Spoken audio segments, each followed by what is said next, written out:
So Dogfishhead has this beer called Midas Touch. And they teamed up with an archaeologist and went to a supposed King Midas's tomb. They found a vessel and they swabbed it. And it turned out it was a mead, or a type of an ancient ale. And so they broke down the components of that and then recreated it with like ingredients that the Egyptians would have had at the time. So you're talking about things like, Syrian wheat or Egyptian honey or any of these other sort of things. And brewed an ale true to that. And so that's just a level of the creativity, but the dedication to the ingredients as well. And so one thing that happens all the time in food and beverage now is this conversation around transparency. I want to know what I'm eating. I want to know what I'm drinking.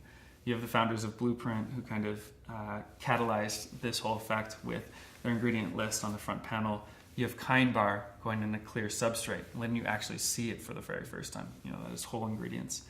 No one was having that conversation in beer. Beer's conventions were sell a sexy bottle sweating. Or for the craft space, let's look as handcrafted or as artisanal or as kind of crazy off the wall as possible. Dogfishhead's mantra is off-centered ales for off-centered people. And they have done an amazing job over the 21 years of building this incredible audience. But we're on this third wave of craft, and people are more and more interested in what they're consuming. So for us, the convention that we broke was a conversation around what's going in the beer. You think about a naked at a wall and you turn over that bottle and it tells you there's 3 grapes, a blueberry, and half a pineapple in it. How can we bring that to beer in an authentic way?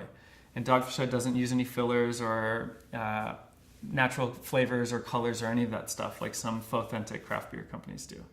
So on the side panel, normally where you see this continuation of an image that completes the bottle actually above it, that's sweating and dripping, we took that same silhouette and we actually filled it with iconography of the different types of hops or the wheat or the citrus peel that all go into that and provided a narrative. The other thing we did was include ingredients in the handle of the 6-pack. So oftentimes most companies just put text up there and then you have the bottles and it's obstructed. But going back to that core principle of ours, if people don't read, they recognize. When you put imagery up there, all of a sudden, even if I can't see it all, I start to get an understanding of what that is. And it was art and imitating life. The brewing experience, throwing all of these things, into the mix, into the brew, was emblematic of the ingredients falling down from the handle onto the 6-pack. And so you could actually see and recognize those things. And so it brought transparency to beer in a way that had never been done before.